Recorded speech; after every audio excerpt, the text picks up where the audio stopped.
అందరికీ నమస్కారం.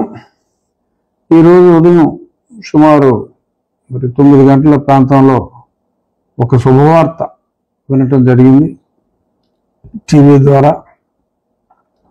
అప్పట్లో జగన్మోహన్ రెడ్డి గారి ప్రభుత్వంలో ఏసీబీ అధికారిగా, ఆ పిదప ఇంటెలిజెన్స్ చీఫ్గా ఎన్నో సాంఘిక కాదు అనైతిక కార్యక్రమాల్లో జగన్మోహన్ రెడ్డి గారు చూసి రమ్మంటే కాల్చి వచ్చిన వ్యక్తిగా సార్థక నామధేయులు ఈయన చాలా పనులు చేశారు.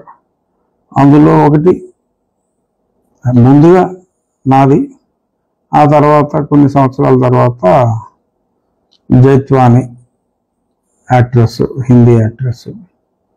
ఆ కేసులో ఐ థింక్ ఆ కేసుని సిఐడి విచారిస్తున్నట్టుగా ఉంది. అలాగే ప్యారలల్గా నా కేసులో నన్ను అక్రమంగా అరెస్ట్ చేసి, సరే సక్రమ అరెస్ట్ అనేది సరే వాడి ఆర్గ్యుమెంట్ వాడికి ఉండొచ్చు, కానీ ఒక నోటీస్ ఇవ్వకుండా, ఏమీ లేకుండా, ఇక్కడ హాస్పిటల్లో డాక్టర్కి చూపెట్టకుండా, అక్కడికి వెళ్ళిన తర్వాత కూడా హాస్పిటల్కి తీసుకెళ్లకుండా, ఆ రోజు రాత్రి ఘోరంగా చిత్రవద చేసి, అందులో A1గా ఇప్పుడు పివి సునీల్ కుమార్ ఉన్నాడు, A2గా రామాంజనేయులు ఉన్నాడు, సీతారామాంజనేయులు బేసిక్గా వ్యూహకర్త. అతను వ్యూహరచనలో ఘనాపాటి అని అందరూ అంటారు. పివి సునీల్ కుమార్ కూడా ఏదో పనులు చేయటంలో ఎప్పుడూ ముందుంటాడు. ఆ పివి సునీల్ కుమారు ఇతను వ్యూహరచనలో భాగస్వాములు అంటంలో ఎటువంటి సందేహం లేదు. ఇప్పుడు జత్వాని కేసులో సీతారామాంజనేయులు తన్ని అరెస్ట్ చేయటం జరిగింది. సో అందరూ అరెస్ట్ చేసినప్పుడు పొద్దున్నే టీవీ మాధ్యమాలన్నీ కూడా రఘురామ RRR కేసులో కూడా ఈయన A2గా ఉన్నారు అని చాలా స్పష్టంగా ఎవరికి తోచిన కథనాలు వాళ్ళు రాస్తున్నారు. సంతోషం అనిపించింది డెఫినెట్గా. కానీ ఎక్కువ మంది నన్ను అడుగుతున్న ప్రశ్న, చాలా ఫోన్లు వచ్చినాయి, అందరికీ సమాధానం మళ్ళీ ఫోన్లలో చెప్పకుండా ఈ రకంగా మీడియా మాధ్యమం ద్వారా తెలియచేద్దాం అనుకుంటున్నా. పివి సునీల్ కుమార్ను కూడా ఇప్పటికే చాలా ఆలస్యమైంది, కనీసం మాట వరుసకు కూడా పిలవటం జరగలేదు. నో డౌట్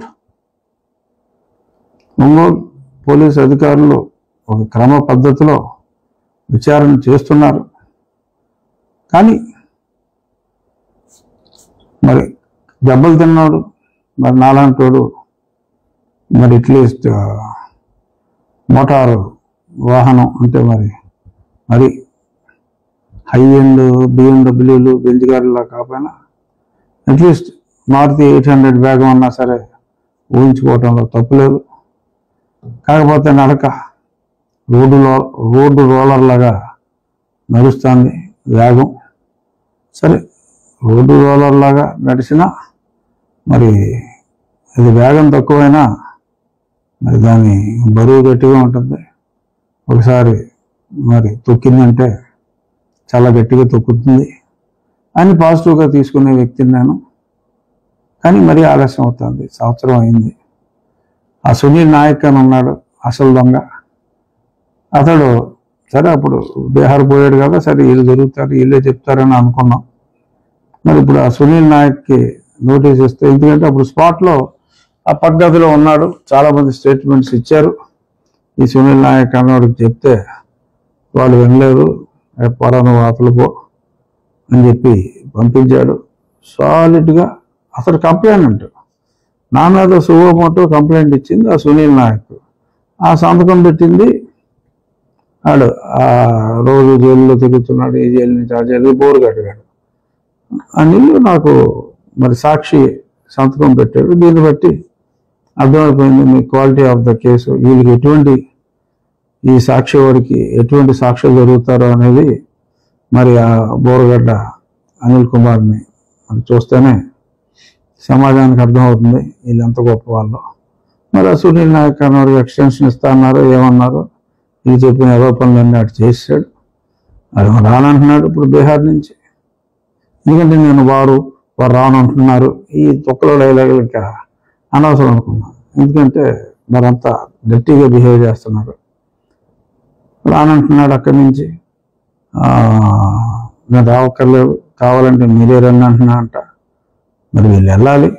అక్కడికి వెళ్ళిన తర్వాత క్రిస్టల్ క్లియర్.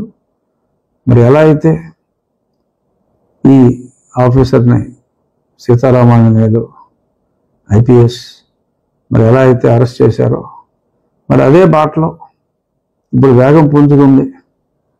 సో వేగం పుంజుకుంది కాబట్టి ఇదే వేగంతో మరి నా కేసు కూడా, ఎందుకంటే నేను బాధితుడిని, నన్ను చెతక్కొట్టారు, నా పరిస్థితి అందరూ కళ్ళారా చూశారు. ఎందరో నాయకులు ఎన్నో సమావేశాల్లో చెప్పారు.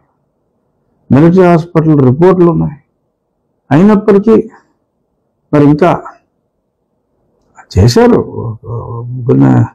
ఇద్దరిని అరెస్ట్ చేశారు. సరే వాళ్ళు బయటకు వెళ్ళిపోయారు. 90 రోజుల దగ్గర పోయింది. సరే ఇవేమో దొరకలేదు. ఒక మహిళ అయినా సరే మరి ఆవిడ బలి తప్పించుకుంది. సుప్రీంకోర్టులో టెంపరీగా ప్రొటెక్షన్ దొరికింది. రేపు 24వ తారీఖు అంటే ఎల్లుండు మళ్ళీ విచారణకు వస్తుంది. మరి విచారణలో మరి ప్రొటెక్షన్ వస్తే ఆవిడకి మెమరీ రాదు. ప్రొటెక్షన్ ఒకరోజు ఆపినా మరి ఆవిడకి తప్పకుండా అన్ని గుర్తొచ్చేస్తాయి. అందులో ఎటువంటి సందేహం లేదు.